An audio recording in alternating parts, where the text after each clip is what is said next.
The film begins with Will and Summer, who are a couple who sell houses. One day, they were at a house they were trying to sell. Later, Will had a big event to go to. At that time, Summer didn't join him because she wanted to go swimming.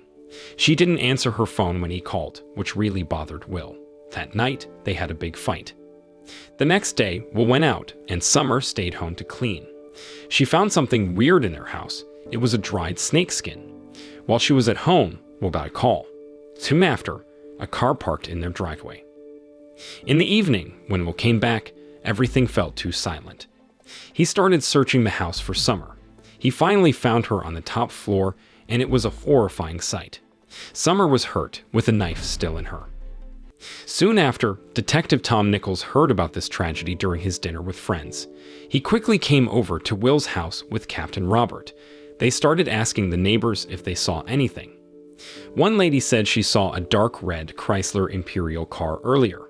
She'd also noticed a man in a hoodie who walked with a limp coming out of the car. After hearing about that, Tom decided to talk to Will to know more about the night Summer got hurt. There, Will told Tom that they had an argument the night before. He also said that he knew Summer was still legally married to a guy named Sam Gifford, even though they weren't together anymore. After the talk, Tom felt that Will wasn't hiding anything, so they let him go for now. When Tom got back home, he found his wife, Judy, waiting. Their house was a bit messy because they were fixing it up. Judy saw Tom had hurt his hand, so she helped him clean and bandage it. At the police station, the head of the police, Marty Graber, wasn't sure if Tom was the right person for this case. He remembered some old issues with Tom, but Robert stood up for Tom, saying he was a great detective, especially with murder cases. Soon after, the police found some clues in their investigation. Turns out, Summer had red paint on her hands, and they also found some blonde hair. But surprise, surprise, the hair was from a wig. They looked at some camera footage and saw the same maroon car that the neighbor had talked about earlier. Tom and his colleague, Dan Cleary, went back to Will's place. There, Tom found a picture of Summer with her ex, Sam Gifford. They also tried to get some info from one of Summer's friends at the swimming pool, but she said she didn't know Sam. Finally, Tom and Dan went to see Sam Gifford. Sam looked really surprised when he heard about Summer. Tom wanted to be thorough, so he asked Sam for a DNA sample. Then at the police office, they learned some new details. Summer didn't get paid for 14 houses she helped sell. Will and his mom, Camille, said Summer put that money, about $70,000, into some property deals. So now, everyone was looking at her ex-husband, Sam Gifford, with a lot of suspicion. Things got weirder when the police found out that Sam had a super odd habit. He liked to cut women's hair in public and then keep it. That same night, Will got a visit from his neighbor, Eli Phillips. At that time, Eli had some letters for Will that got delivered to his house by mistake. But Eli was acting really weird, trying to get inside Will's house, and Will didn't like it, so he kicked him out. On the other hand, Tom, our detective, did some more digging. He found out where Summer was the night before she got hurt. She was at a church that was pretty far away from everything. At the church, Tom found the same red paint that was on Summer's hands. While he was there, the person who looks after the church came over. He said someone had volunteered to paint the church with that red paint, but he didn't know who the volunteer was. He also didn't know Sam Gifford and hadn't seen the car from the camera footage. Meanwhile, at the funeral home, Will spotted someone watching from a distance. He tried to follow this mystery person, but lost him after a while. After Summer's funeral, Will talked about Eli visiting his mom's place. He shared a backstory that Eli didn't like Will's family because they had bought land from Eli's dad when he was going through tough times. The sale made Eli's dad feel really bad, and he became very sad. Later, something tragic happened to him, and Eli always blamed Will's family for it. Hearing about this, Tom decided to visit Eli's house. When he got there, he remembered seeing Eli near Will's house the night Summer passed away. There, Eli confessed that he was there that night. He wanted to see Will get arrested because he was sure that Will was the one who hurt Summer. Soon after, Tom went back to speak with Renee, who was Summer's friend. Renee changed her story a bit this time.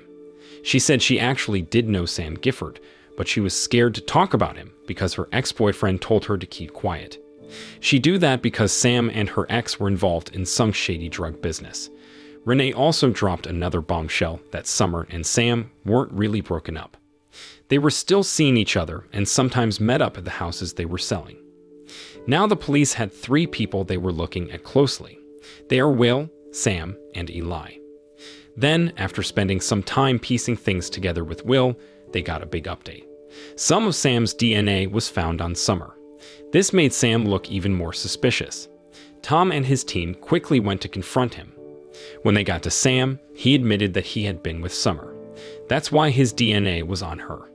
But he swore that when he left her, she was okay and alive. He didn't know what happened after that. During the investigation, things got heated. When Dan tried to arrest Sam, Sam suddenly tried to snatch his gun.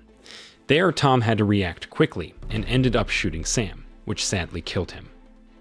Later, at Sam's place, they found a big stash of illegal drugs, around 13 kilograms. Tom thought maybe Sam tried to escape because of the drugs and not because he was involved in Summer's death. So, they couldn't be sure if Sam was really behind what happened to Summer or not. The next day, newspapers said that Sam was the main suspect. However, Tom didn't like this because there wasn't enough proof to point fingers at Sam. On the same night, Will was at a bar and met a young woman who, interestingly, was also a property agent, just like Summer. After all this drama, Tom had to see a psychiatrist before he could go back to his police work. He told the psychiatrist about a dream he kept having. In the dream, a bad guy would start shooting at a party, and Tom would always freeze and not be able to shoot back. But after what happened with Sam, the dream changed, and Tom felt like he was getting stronger. In the backyard, Tom's wife was chatting with a guy named Peter, who was a house contractor. At some point, Tom felt the need to warn Peter about something, and Peter looked really scared. Good news for Tom, he was allowed to go back to his police job. At his desk, he was looking at some pictures from the crime scene. He noticed something odd, that Summer had bite marks on her hands. So he wanted to see if these bites matched Sam Gifford's teeth. At the same time, Will had some potential buyers visit his home. The man walked in using a cane, but when they started going upstairs, he suddenly ditched the cane and walked fine. And what's even stranger is that this couple went straight to the spot where Summer was found and started snapping photos. This made Will super upset, so he kicked them out. At the same night, Tom got this teeth pattern from Sam Gifford to see if it matched the bite on Summer's hand. But the bite wasn't deep, so it was hard to tell if Sam did it or not. Robert, however, was pretty keen on just blaming Sam for Summer's death and moving on. Meanwhile, on TV, there's news about a guy, Rudy, being caught with a bunch of illegal drugs. Eli, watching this at his place, realizes that Rudy works under Camille Grady. Thinking there's something fishy, Eli sneaks into Will's house to dig around Camille's computer files. On the other hand, Tom gets wind of this break-in and goes over to Will's to see what's up. After that, when he got back home, he finds out Eli wasn't done for the night. At that time, Judy had caught Eli trying to sneak into their yard too. There, Eli had this flash drive that apparently had proof of some shady stuff that Will's family business, Whitefish, was up to. And turns out Rudy, the guy recently caught with drugs, worked under the Grady family. On that flash drive, Tom found records showing properties the company bought, and the one who was selling them was Summer. Then Tom decided to check out one of these properties and learned that the mailbox number for Whitefish was the same as Wally's security company, a guy Tom works with. Back in his office, Tom looks at the drug evidence they got from Rudy and noticed the packaging was weirdly similar to what they found at Sam's house. Turns out Wally was supposed to destroy some drug evidence from Sam's place, but instead he gave it to Rudy to sell. Now Tom tried to get in touch with Eli, but things took a bad turn for him. That evening, Will came over and tried to intimidate Eli into handing over that flash drive. Then things got pretty heated, and out of nowhere, a person in a hoodie showed up and things went south for Eli. And then there's this memory flash of Will, staring at Summer, who's very much alive. The next day, Tom decides to drop by Eli's place, but it's empty. Now he's seen Wally around wearing this black jacket, which hints that maybe he's the one who got Eli. But Tom stumbles upon a white car in Robert's garage during his birthday party, and it looks like Robert just had it painted from red to white. Soon after, Robert tries to get Tom off the summer case by offering him a reward for saving Dan by shooting Sam. This really shocks Tom because he starts thinking that maybe the people he works with, even Dan, are involved in some shady stuff. There, Tom wonders if Dan purposely handed over his gun to Sam, either to help Sam get away or to make Tom shoot him. Now, the bigger picture, Tom realizes Summer got tangled up in a dangerous game played by Will, Camille, Wally, and even Robert. They were all in this drug and property scam where Wally would hide drugs in houses Summer was selling. Soon after, the police seized these houses, and Will would buy them at super low prices through the White Fish Company, using drug money. So basically, there's this company that's up to no good. They're involved in money laundering, a sneaky way to clean illegal money to buy houses. Now, here's where things get interesting. Turns out, Will and Camille would sell these houses, but the catch is they were never actually on the market. Poor Summer, who was helping them sell, got nothing out of it. When she found out about their scam, she planned to spill the beans to the FBI. But that put a target on her back, and it seems Will might have been the brains behind her murder. He might have even had some guy with a limp to do the dirty work. After all this went down, Will was on the lookout for other female real estate agents to pull into his shady business. At that time, Tom caught wind of all this and shared it with his wife. She was all for him taking this info to the top cop, Chief Marty. But when Tom and Marty went to confront Robert about it, Robert told Tom to bolt because, surprise, Marty's in on the scam too. And just like that, someone shot Robert. Soon after, Tom confronted Marty, and as Marty reached for his weapon, Tom didn't hesitate and shot him first. But then Wally showed up armed. And now it looks like Wally might have been the one who pulled the trigger on Robert.